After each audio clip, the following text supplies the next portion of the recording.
I'm ready to do this. All right. You have the floor, my friend. Cool. So for those who I haven't met or don't know me, I'm Ben Church. I'm the new Wilderness Medicine Fellowship Director, and it looks like I've got all my fellows, minus one who'll probably be joining soon. Got Myung, Nora, and Liz here, so they are definitely available for like the sort of Q&A portion if you have questions sort of specific.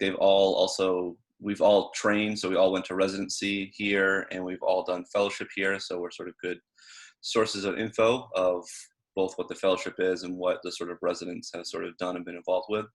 I have just a few slides just to sort of go over, just to give like a quick little intro. Shouldn't take more than like 4 minutes, so let me get that.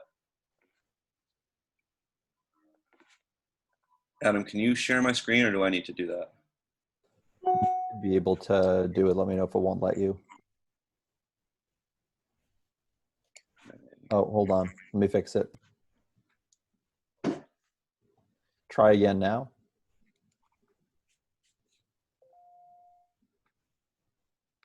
Can you guys see that? Good.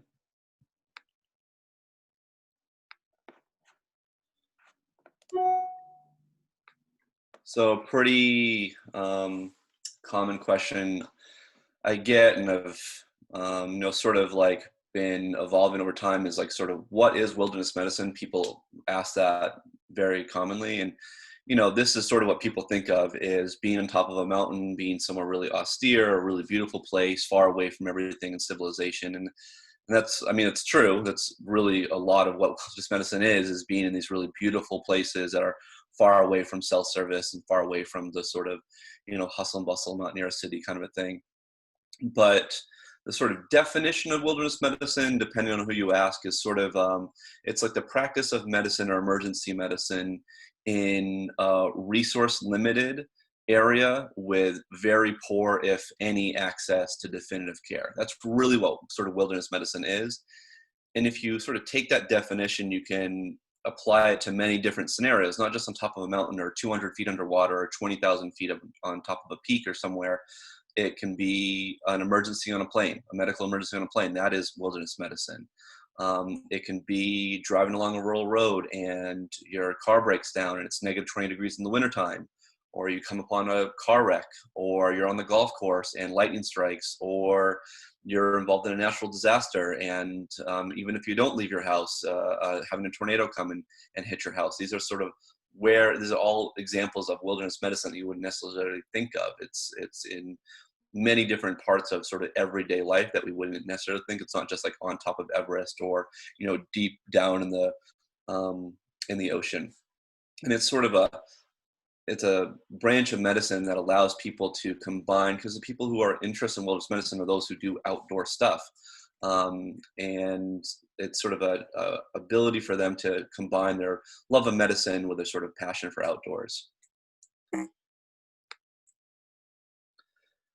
Few brief slides, very, very brief, of just some of the things that some of the fellows and residents have done in the past from our program. You can sort of see they've done scuba certifications and gone scuba diving in the Bahamas, climbing local mountains like Mount Washington and the Whites and Mount Katahdin, the Adirondacks and Catskills, gone rock climbing in some of the areas in the Gunks or Farley Ledges, or up in Rumney. We do advanced wilderness life support course in the Adirondacks every year. Climb big mountains like Kilimanjaro and Mount Elbrus and Aconcagua. The bottom right is one of the previous fellows who's doing an ultrasound on someone who was up on Aconcagua. Doing sort of hard skills, doing wraps and carries and splints, and glacier travel and crevasse rescue, and all sort of different sort of hard skills. Some of the things that some of the previous fellows have done, this is the middle picture is Joe Schneider, the first fellow at our program, where he was an expedition doc on a Makalu summit, and the bottom left is him climbing on one of the local areas, Farley Ledges. Another Kilimanjaro picture, and Erica Ogle on top of Mount Elbrus. She was one of the previous fellows and also a resident here.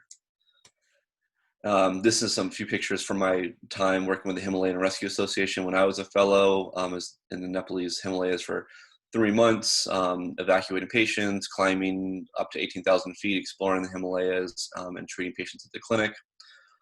So it's sort of a lot of different things that you can be in, and this is very, very brief. There's many, many other things that you can sort of do.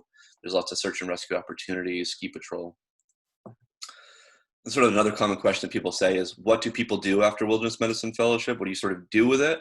And there's no like exact answer. It sort of depends on what you're interested in, really. Many people go on to do academics that are involved with the wilderness medicine fellowship. They become faculty or assistant directors or program directors, building their own or joining an already developed one. They are expedition docs or run their own adventure CME company like the previous fellowship director.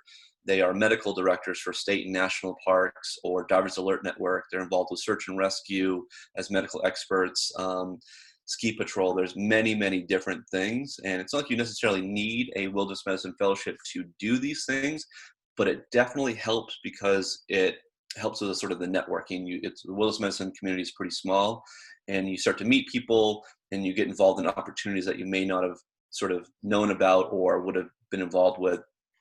So there's many, many different things. It depends on where your interests are. You know, if you're interested in hot weather, you might go to the desert and do ultra marathon stuff. If you're interested in hiking, you might be someone who's a medical director at a national park. There's many, many different things you can sort of do with it. It just depends on where your specific interests lie. If you're still interested, we've got Instagram account that you can check out. We have my blog that I still have up from my time in the Himalayan Rescue Association. The previous fellowship director has an adventure CME company that you should definitely check out, Wildman Adventures. He has a Facebook and Instagram account, but that's his website. And then if you're interested in the fellowship, you can go to the Baystate website and check out the curriculum and sort of some of the things that people have done. All the things that the fellows have sort of done, the residents have access to, all the sort of different trips. We do an intern day at the beginning of your residency and your intern month, where we go over a lot of these hard skills, just a fun day to get to know each other. And we do a lot of wilderness medicine sort of topics and hands-on skills. We've got an interest group meeting that we run every couple of months where we go over different topics like venomous snakes. We've had a guy come in with venomous snakes before. We've done rafting or kayaking trips down the Swift River, gone on local hikes to different mountains in the area, done orienteering skills. We've had guest lecturers. There's opportunities to teach if you're interested in that.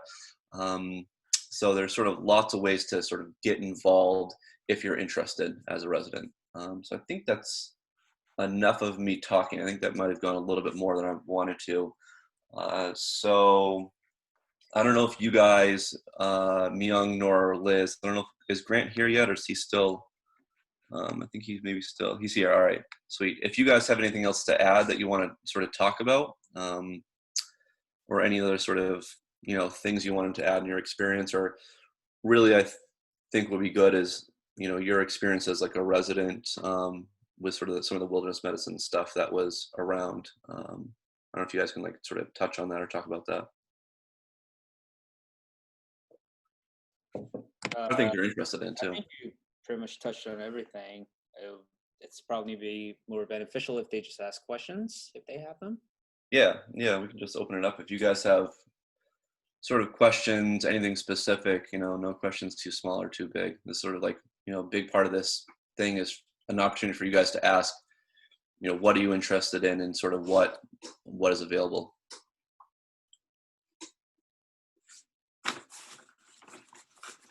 Hi, Mike Milton from University of Washington. I'm interested in austere medicine. And so the wilderness programs seem to be a big draw. Particularly, I do Air National Guard, so we go to Mongolia every year.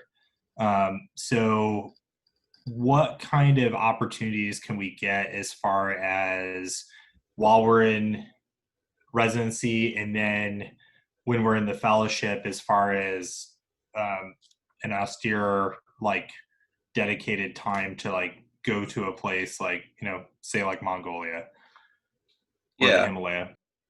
I'll answer a little bit. I know the fellows could definitely speak on that. Actually, Myung went to Mongolia last year as a resident, right, Myung?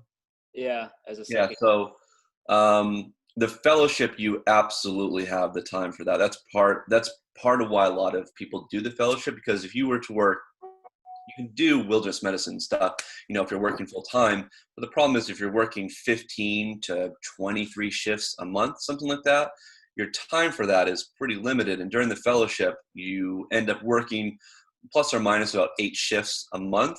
And so the actual time is there for you to pursue these interests, whatever they may be, because it's not a one size fits all. So whatever it is that you're interested in, the fellowship sort of gives you that opportunity. Our residency, and sort of I'm a few years out, I'm 3 years out now, but there are, different rotations. You're not going to be going to Mongolia on your MICU or trauma rotation, but during your maybe, opto rotation where you're only going in for like half days, maybe a few times a week, you can sort of coordinate to, find the time to sort of do something that you're interested in. So there's a big focus in our residency, I would say, on the work-life balance. So there is the opportunity for it. Obviously, as a resident, there's less time for it, but I wouldn't say there's no time compared to like a surgical subspecialty or a surgical residency. Like you're really not gonna it's very limited compared to our program, where you're gonna find the time. You're gonna have the time to sort of do those things, especially during fellowship. You'll have the opportunity to do whatever it is you're interested in. I don't know. Do you guys feel differently or have any sort of other? Yeah, I agree. And you have an elective month, both your second year and third year, that you can utilize for a long trip. Young went to Mongolia. I did a wilderness month in like Utah and Canada. So you can do what you want to do during that time period. Yeah, I also utilized one of my elective months to do wilderness activities. I was out in Montana where my boyfriend lives, and I did an avalanche course. Was supposed to do a advanced wilderness life support course, but that got canceled because of COVID. And then just got to spend a lot of time being outside, doing some reading and studying, focused on wilderness medicine. So the elective month is a great time to really explore those interests more. Yeah, I was actually able to schedule. I had a week off in the summer a couple of years ago, I think after intern year.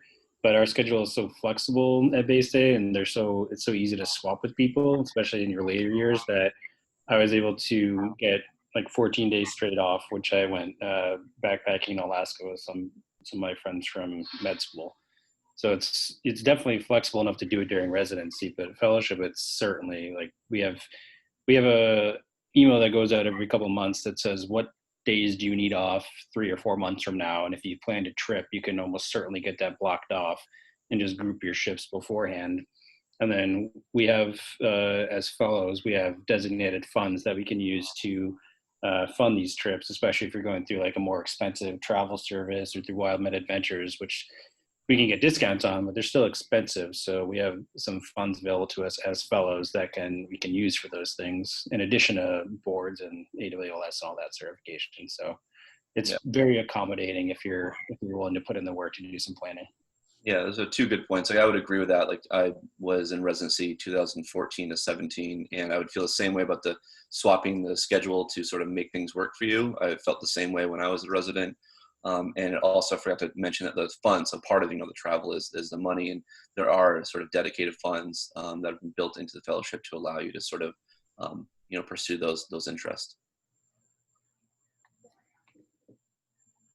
Thanks. So it looks like Jasmine had a question. She's unable to connect to video, Okay. asking about dive medicine opportunities at Baystate.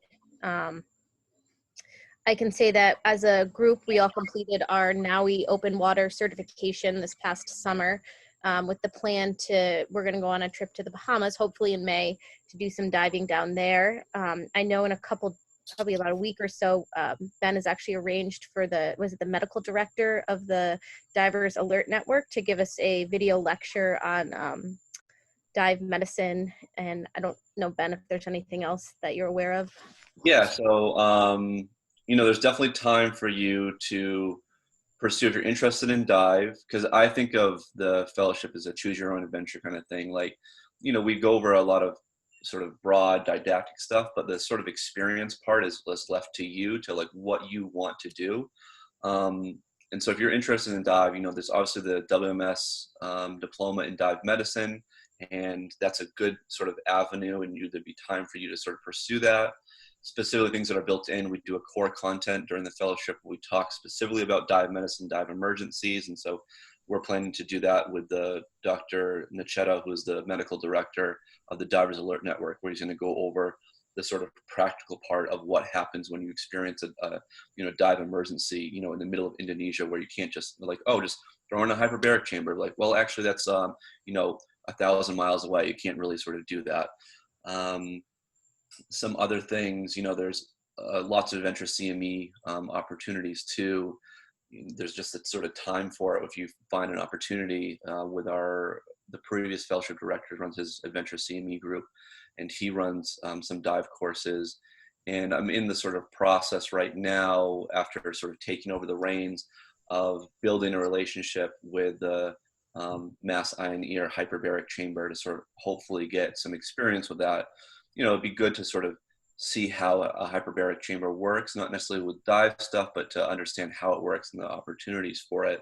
And, there's other courses that fellows have done in the past, like have gone down to Houston or South Carolina and done like an immersive, like 1 or 2 week course where they do the didactic portion and a practical portion. So there's definitely opportunities for that. And I'm still sort of building the relationships, because our fellowship is fairly new. We've been around for about 8 years, and so the first few years was really the sort of infancy of trying to figure out what exactly it is that the previous director wanted to build, and sort of has really sort of kind of started to mature in the last sort of few years. So it's still evolving, but the opportunities are there, and I'd be happy to get you in contact with people if you're interested in that, for sure.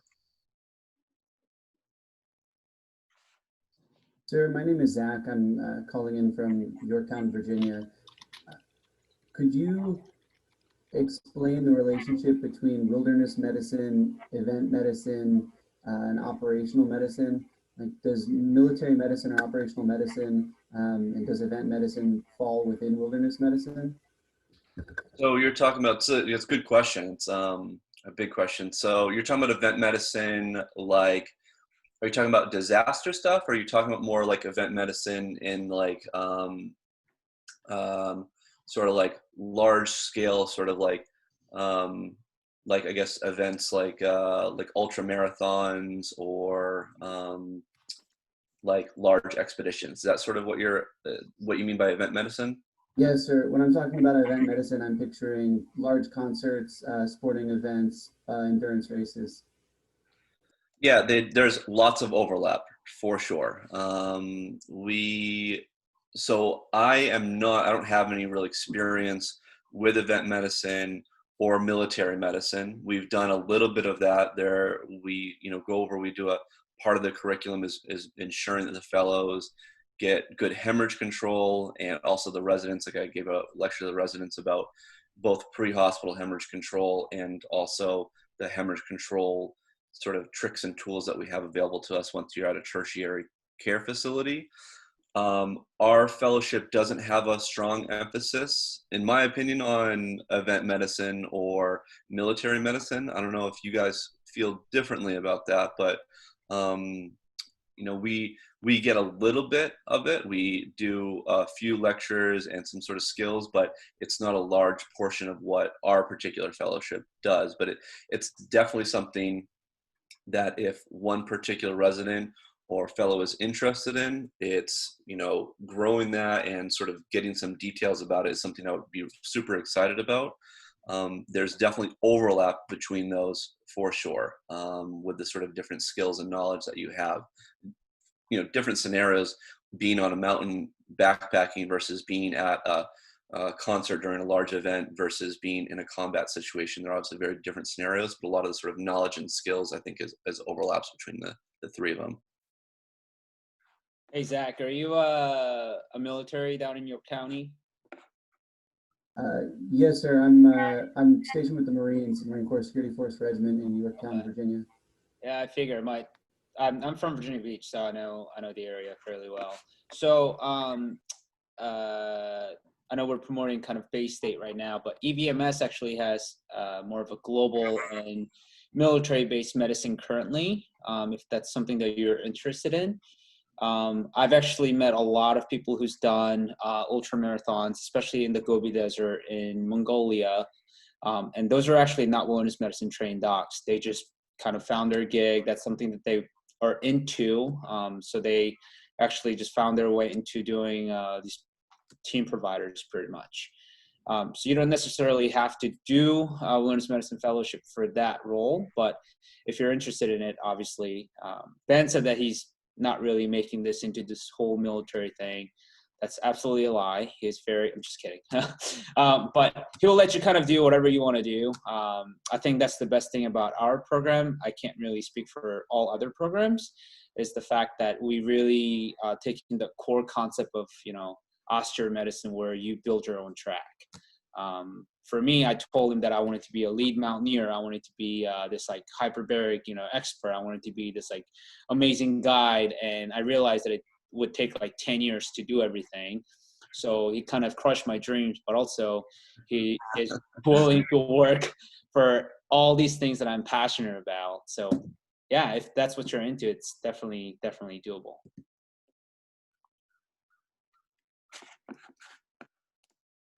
Hi, I'm Patrick, coming from South Carolina, University of South Carolina. I have a question as far as like what sort of like base level skills did all of you guys come in with as far as like climbing, skiing, mountaineering, and all that stuff? Yeah, excellent question. I'll let the fellows sort of answer that first. Why don't you guys sort of go first, and then I can pick up if there's something I feel like we haven't talked about.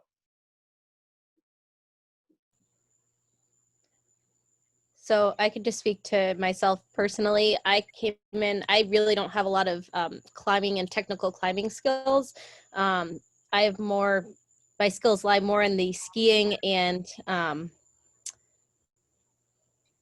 skiing basically. But I think everyone has a different range of skills. And I think that's what makes this fellowship, really awesome, is we all kind of learn from each other. And so I know that Young is really into rock climbing, so I know if at any point I would have any questions about that he would definitely be able to help me. And Nora is really good background in kayaking and canoeing. So I think everyone kind of comes in with a different background, and that ends up being a good thing, with everyone having kind of different skill sets coming in.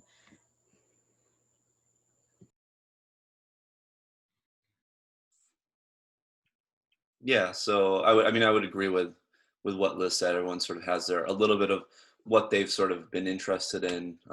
Like for me, I did a lot of backpacking before I started, before I became a wilderness fellow. So many of the fellows who enter have some experience in the thing they're interested in. Tropical medicine, disaster medicine. Speaking about the sort of military question, the fellow last year, he was in the Navy, and so he had a lot of sort of military background and sort of different things that people bring. But there's, some people are more experienced and some are less experienced. So, for example, my co-fellow during my year, I don't think he really hadn't been outside of New York City. He really hadn't done much really at all. And so it was a very steep learning curve for him. He, everything was interested in him. He got a lot out of the fellowship, but he didn't do a lot of really barely any hiking or backpacking or canoeing or water sports or ultra marathons or high altitude dive, desert. He hadn't been in sort of any of these extreme austere environments, and he really soaked everything up during his year. I think it was a really great year for him in particular. He had a few sort of missteps in the beginning, trying to figure out what to sort of do and where his sort of feeding and where he stood. But you don't necessarily have to have experience coming in into a wilderness medicine fellowship, really nationally, wherever you would be interested in going.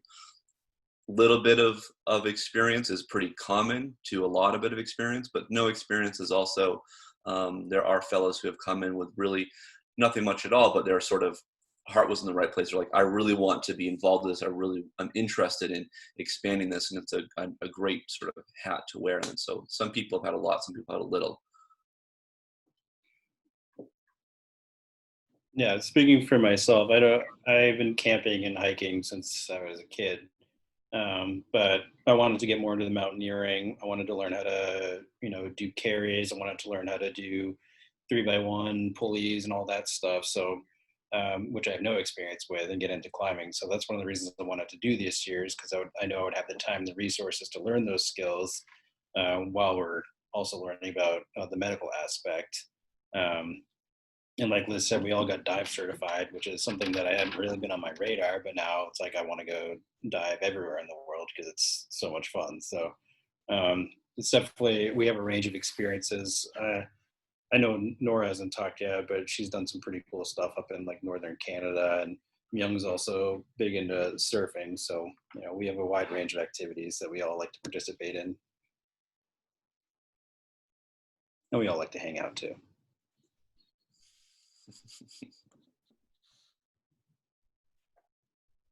Yeah, great question, Patrick.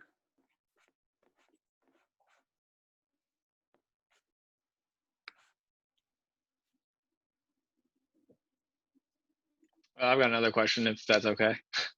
Yes. Absolutely. How much time do you split between doing wilderness medicine, fellowship related things, and actually doing emergency medicine, like clinical practice? Ben, you want me to ask that question? Yeah, go for it. All right. So we have, it's not a month to month, but a total for our program, at least, we have 96 required shifts for the entire year. So it comes down to about 8 shifts a month. A lot of us are picking up some moonlighting shifts so we can do some community med here. Baystate itself, we have other sites that are community. So we have 3 different sites that you can work at. So 8 total shifts for clinical duty. We're doing our kind of clinical research currently. So I would kind of consider that into our clinical duty as well. But you pretty much have the remainder of the month to do whatever you want to do. And I know it was mentioned earlier, but the schedule is very flexible. So if you, let's say you want to go to, Ben went to Nepal and did the Himalayan rescue for 3 months. So he did a lot of his shifts as an upfront when he was a fellow. So you can certainly take 3 months off if you need to, just so that you can make things work. So not that much, definitely more than enough time for you to do whatever it is that you desire to do. Yeah, so about a quarter of your time's in the department. 3/4 of the time is split up between what you want to do and your sort of free time. We do a didactic session for fellows every month, and then there's also about every other month or so you get a sort of wilderness medicine topic during residency conference, altitude medicine, envenomations, like wilderness toxicology. There's sort of a broad range that you're sort of going to get exposed to during your 3 years as a resident. I'm sure if you're interested in that, I'm sure Attic would show you the sort of wilderness lecture schedule for residents. We sort of have like it's like I think a 1.5 or 2 year curriculum that sort of rotates through. So no matter where you are, you're going to get exposed to all those sort of topics. Expanding on your question a little bit more, Patrick, is a question that I get is, how much time do you actually spend doing wilderness medicine? And that's sort of some question that I get from different students and prospective fellows. And for me right now, not much, because I just took over the fellowship. So I don't really do much of it other than like my own sort of personal trips, but it's not really wilderness medicine, just out hiking or backpacking with like my wife. But when I was a fellow, I was involved with ski patrol. I did the Himalayan Rescue Association. So I was working in that clinic. So I was sort of actively involved in sort of doing wilderness medicine. That's what a lot of people sort of wonder. And there are opportunities in the area, even as a resident, really to do ski patrol, not like you'd think of in the West. We don't have huge mountains like they do in the West, but there are, sort of ski patrol opportunities if you're interested in that. There's search and rescue opportunities in the Green Mountains and the White Mountains. I'm sort of building relationships with right now. So the doing of wilderness medicine is going to depend on what you're sort of interested in. But, if you're interested in dive, there's a chance to do hyperbarics, to actually sort of be involved and do more, rather than just sort of do the didactics and training part, which is a part of it. And it's fun to, do these things and train, but the doing part is the really exciting stuff. And it's sort of, you have to seek out those opportunities and sort of build, and over time you sort of see more and more and get involved with more and more stuff and network and build sort of more connections.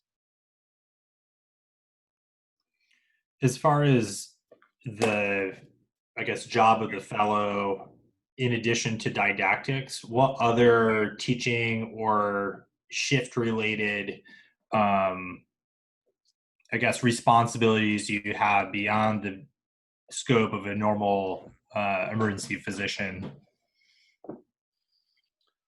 So you mean as like if you as a resident, or as a fellow, or as an attending, or sort of all the above?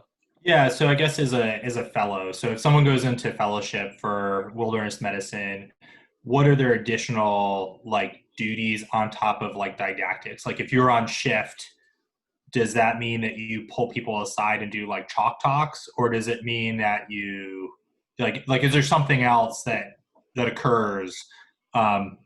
I'm just haven't been in a program that has one, so I'm curious. Yeah. Do you guys want to? Yeah, I can talk to this. So when you're on shift, I mean, at Baystate, Maine, you're just acting as attending. If you choose to do a little bit more intensive talk about whatever regards to wilderness medicine, that's completely up to you. There's no requirement in regards to that. Ben teaches us didactics, and then we teach both residents, and we do a med student lecture every year. We help with intern day as a requirement. And then each of us take a day to do like the wilderness medical interest group as well. So whatever topic we want to do, hopefully it's a fun activity that's involved in that as well. Outside of that, there's more opportunities to teach outside of like a clinical setting, but the day-to-day in regards to being an attending, you don't have to do anything extra special. Yeah, I think it would just be hard at it's just difficult at our institution when you're on shift. It's a great place to train. It's just speaking about the sort of training, I think everyone would agree. You see a lot of sick people at Baystate, and there's rarely time to do the chalk talk stuff. It's really fun when you get that opportunity to sort of do it, but it's many times more commonly it's pretty difficult just because of the volume and acuity that we have, that when you're on shift, it really has to find a very specific short amount of time. And sometimes that's, and the reality is it's pretty difficult to do that. So it's usually like off shift, that sort of teaching is done. So both within residence and conference, the fellows have the responsibility to teach once or twice a year. Med student lectures once or twice a year. We're pretty heavily involved right now in building a really strong relationship with the Yukon Disaster Medicine Fellowship. So there's opportunities to teach during that. All the fellows sort of, we're given a chance to sort of teach as we did a joint conference back in July. There's another wilderness medicine interest group, Yukon interest group meeting or wilderness interest group day that's happening this Saturday, where Liz is going to come down and talk about like sort of wilderness toxicology and sort of poisonous plants. So there are both within institution opportunities for teaching and outside opportunities, and that's only going to grow with this new sort of thing that we're building, the New England Consortium of Wilderness and Austere Medicine, that's really starting to evolve and combining the MGH, Yale, Dartmouth, our program, and then probably Syracuse program too, and sort of combining them into a larger sort of New England consortium that's going to sort of share resources and opportunities.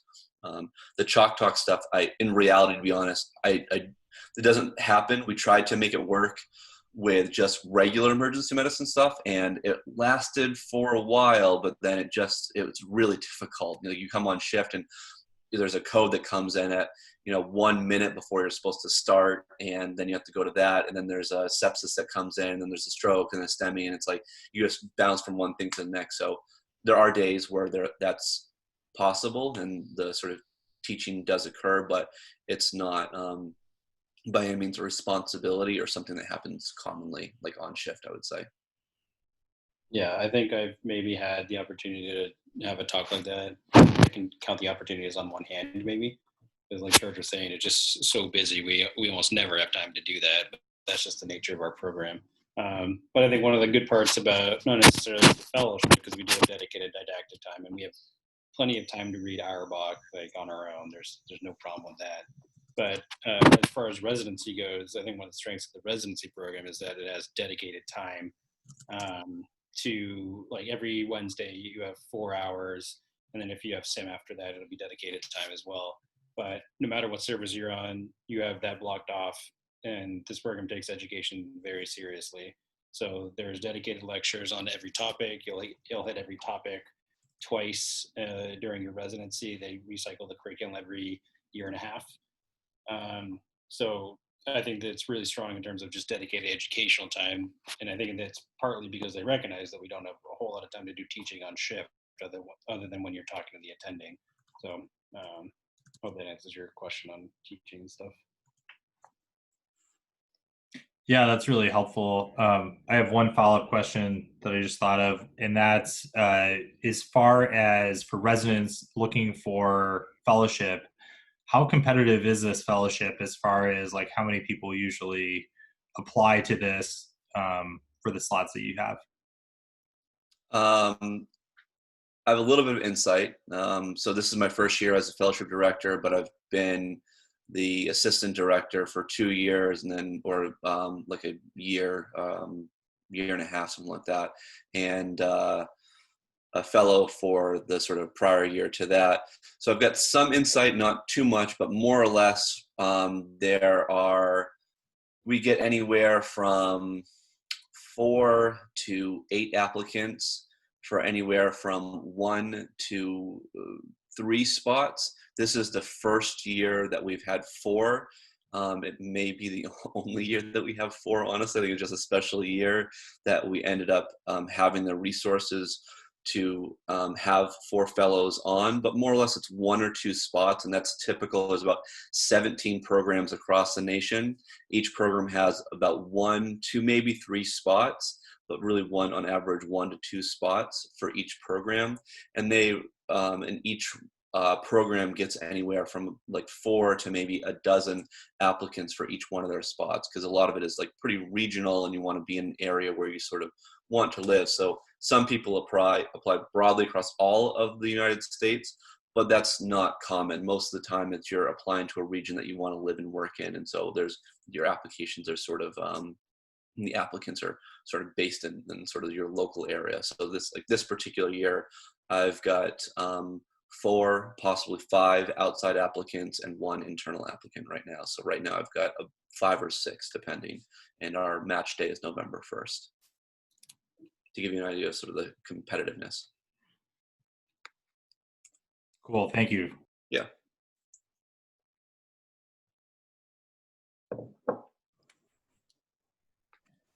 Oh, Dr. Church, were you going to say something? No, I wasn't. I was just typing about, there's stuff in the chat that Mike, you'd sort of asked about the Yukon Wilderness Day, and that is in person, and it's full. Just with COVID regulations, they sort of put a cap on it. But Dartmouth, if you are interested in something, there is Dartmouth is hosting a free virtual conference via Zoom on October 17th. For anyone who's interested, they're going to go over updates in hypothermia care, combat medicine, and I forget the other big topics. They're going to talk about some of the research that's going on in the New England programs, and a few sort of lectures by some of the fellows. So if you're interested in that, it's a great opportunity, great way to network and sort of learn a few sort of new topics. And I'm happy to send that link to anyone who's interested. shoot me an email, send a message in the chat, and I'm happy to sort of send you the link to the flyer and the information that's on there, so you've got all the details of it. How's it going, everyone? I'm Mike. I'm one of the fourth year medical students from Unicom. I think I've already met Dr. Church and Dr. Kellogg. It's nice to meet you all. I was kind of curious from the residents how COVID has affected your rotation or your fellowship, and kind of what ways are you working around it to try to achieve your goals for the fellowship? I don't think we have any residents here. Did you mean fellows? Yeah, fellows and Yeah. like residents, like, I mean, because you guys were third years at, when all this sort of started. Yeah. In terms of affecting us during the third year, because we all knew that we wanted to do fellowship, I don't think it really mattered. We knew that we were going to stick here.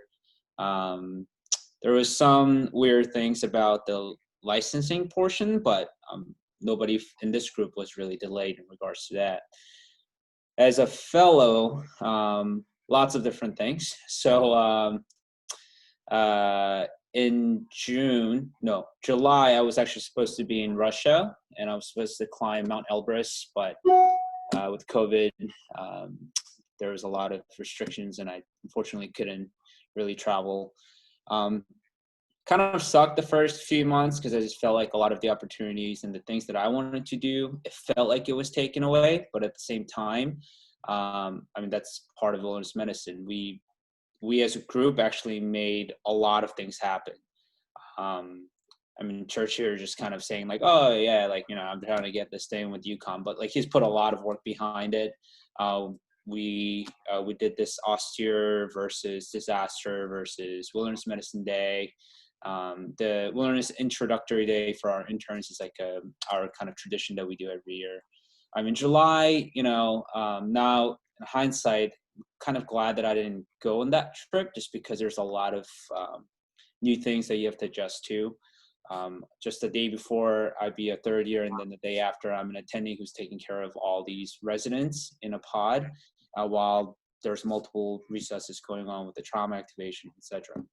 So in that regards, it's good, and we're trying to make the best of it. We with church and with our previous director, we're also able to get our kind of private AWS course, and yeah, so I wouldn't say it affected us too much, but I do have to say that if it's continuing where we can't travel for the remainder of the year, it's gonna suck, because we all plan to go to Kilimanjaro together in January.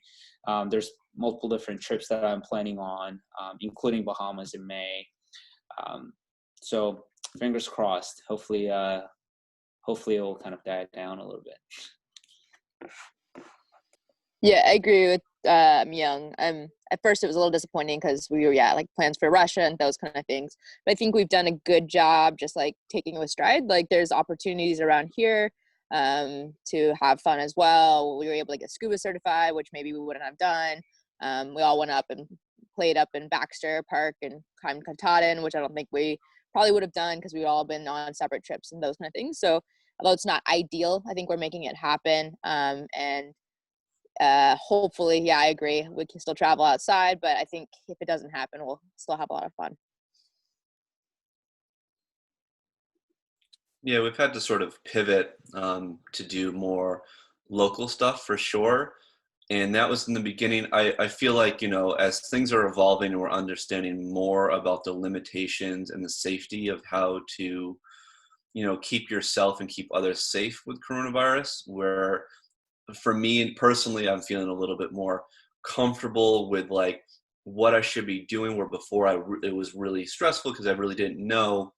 And so, now I think with travel, we really just, we need to be safe. You need to wash your hands. You need to wear a mask. And specifically, if you're going to be doing large public things like that, like traveling on a plane, it would be, somewhat high risk. So, wearing an N95 mask and keeping yourself sort of protected in that regard. But we sort of had to pivot into do a lot more local things. But I do I am hopeful that we'll still be able to do these sort of larger trips. I think they're less frequent. You're not going to be sort of traveling somewhere every single month just because of the way the world sort of is. But it's not like, I mean, life still goes on, and we're still sort of hopeful and planning to do these, you know, big expedition trips. Like our big one is going to be Kilimanjaro in January. And so we're doing the sort of precautions for that, keeping ourselves and others safe, wearing a mask during travel, and we're going to do a voluntary self-quarantine for 2 weeks afterwards. And we've worked out with the hospital with that already, so we're planning to do the hike for 2 weeks, and then when we get back, do a 2-week quarantine. And so we're confident that will sort of still happen, and we're, you know, in contact with everyone to ensure that sort of that will still sort of happen. So we've definitely had to pivot and change things with the frequency and what we're doing. But I think now, as more information is coming out, we understand more about COVID living on surfaces or not, or how the risk of transmission, you know, the possibility of having a vaccine sometime next year. You know, so we're hopeful that things will start to evolve, and I feel like they have evolved since, like, if you asked me in March or April, I wouldn't have an answer because it was just so up in the air. But now that we're into October, I feel a little bit more confident with sort of how, you know, to direct the fellows and keep us as a group safe.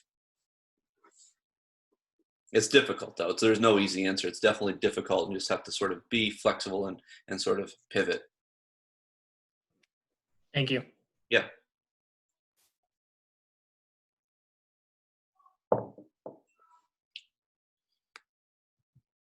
We got any more burning questions out there? Nothing is too big or too small. Now's your chance. You can always, you know, shoot any of us an email or a message. Don't feel like, you know, you're going to lose an opportunity. If you want to just ask something via email, you know, feel free to. My email's on the Baystate website. We all have social media. Feel free to reach out to us there. There's a interest group Facebook site. So there's lots of ways to sort of, you know, get in touch with us.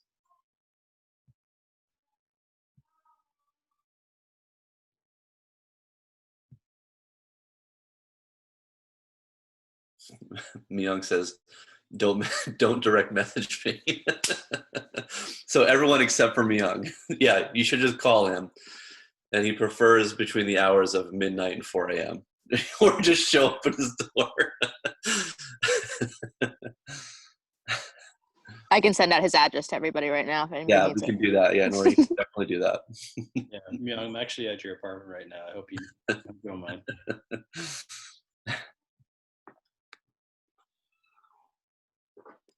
Do you guys have any questions about the area? Or yeah, more questions about residency too. We're happy to answer those as well. I know we don't have that much of time left, but happy to answer whatever. This is a question that you might just tell me to Google, but how close is Springfield to the Appalachian Trail? And do you guys have experience on the Appalachian Trail? Do you do anything with wilderness medicine and hikers? Yeah, it's an excellent question. I like that question a lot. So we're from Springfield. It's about an hour and a half is probably the closest. So there's the AT runs through the southwest portion to the northwest portion, going through Mount Greylock in Massachusetts and up through the Green Mountains and also through the Whites. So you can go up to the Whites. But the closest I would say is about an hour and a half, maybe hour and 15, something like that from Springfield, like from the hospital. So there's lots of great places to sort of, you know, go on the AT. We definitely have access to it. We don't do anything specific. That thought's never crossed my mind. I really like that thought of somehow being involved and, you know, doing some kind of like trail magic or clinic or little sort of like, you know, checkpoint along the trail. That would be a really fun project. I don't really know how concretely what that would look like, but I really like that idea a lot.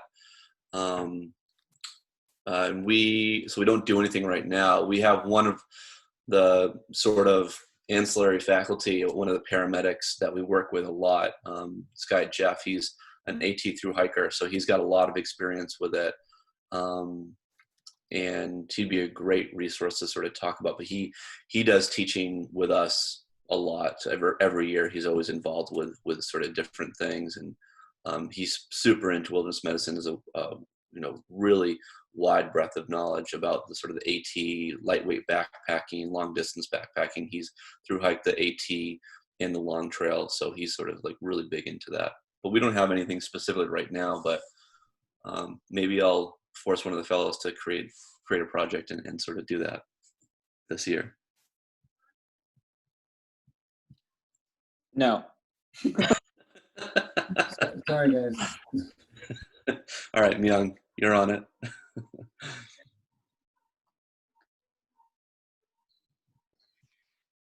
I guess the question I have about Springfield, so I'm originally from Western New York, despite being in Alaska. So have driven multiple times through Springfield to go to Maine.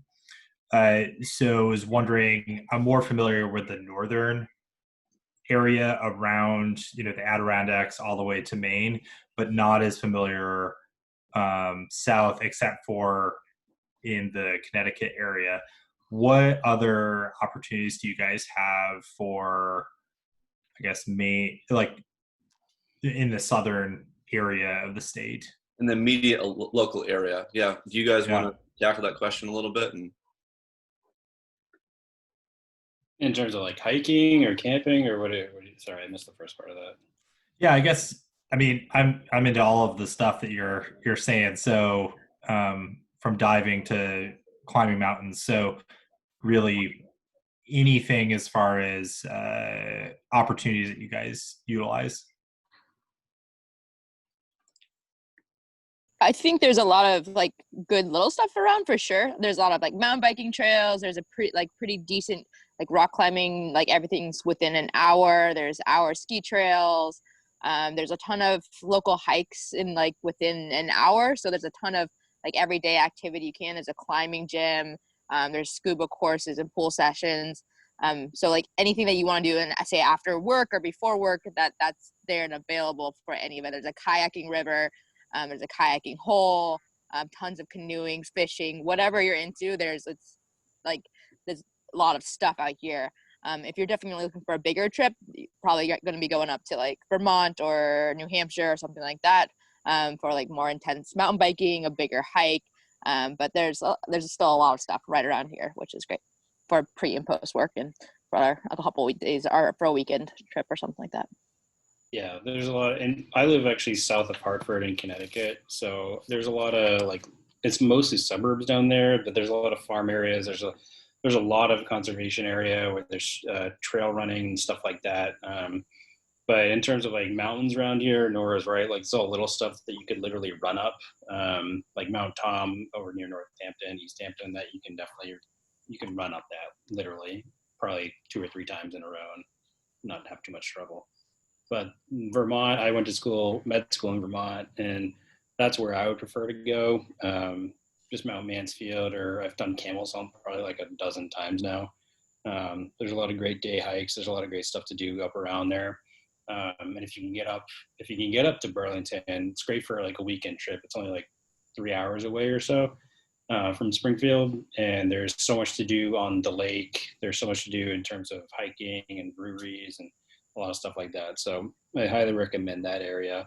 For camping and stuff, camping and hiking, New Hampshire might be a little better. It's only, again, like 3 hours away up to the White Mountains, and there's a ton of ski areas and all that to do around there. So it's some of the bigger places to do like overnight stuff, I'd recommend driving to, but in and around here, there's plenty of natural areas that you can get into pretty easily.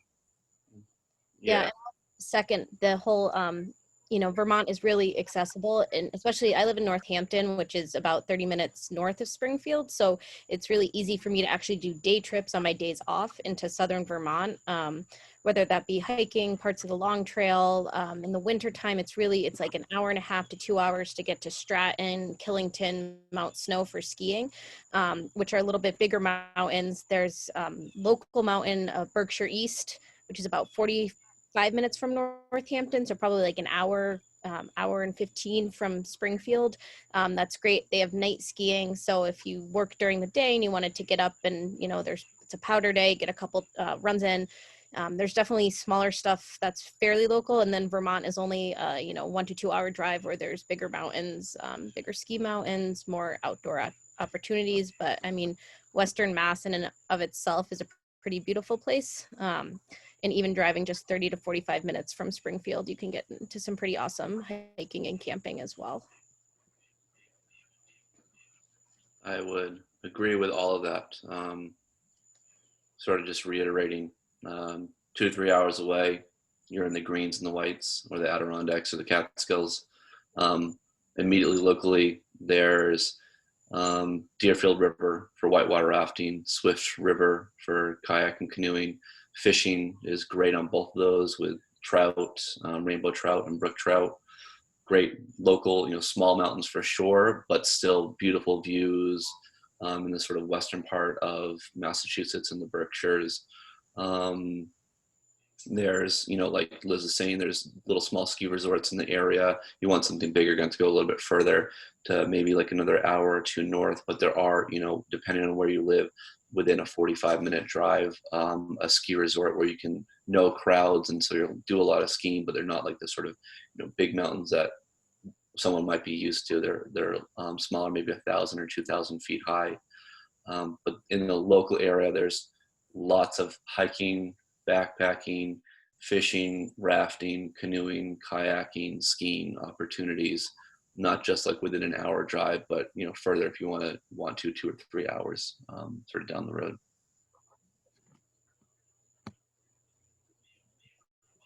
Great, thanks. Yeah, you can see we're all very excited about that question. We all wanted to share. Like these are all the things we can do.